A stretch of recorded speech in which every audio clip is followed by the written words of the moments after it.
हर painting एक शाहकार, कुदरत के रंग हो या मुआशरती बुराइयां, नुमाइश में रखी गई एक एक पेंटिंग मुनफरिद मुकाम रखती है।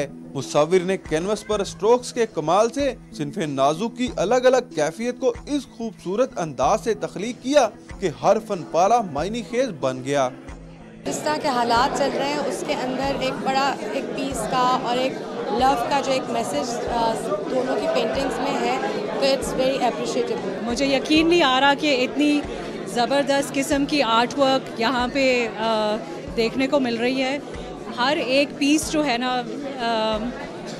यूनिक है। गुलूकार अली जफर भी पेंटिंग के दिलदादा निकले। उन्होंने मुआशरती बुराइयों को उजागर करने के लिए मुसव्विरों की काविश को भी सराहा।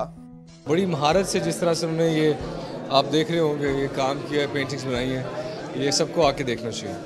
फन मुसव्वरी के दिलदादा अफराद ने ऐसी नुमाइश को खुशाइन करार देते हुए इनके तसलसल से इनकाद पर जोर दिया। कैमरामैन जिशान हैदर के साथ नुमान लियाकत, डॉन न्यूज़, लाहौर।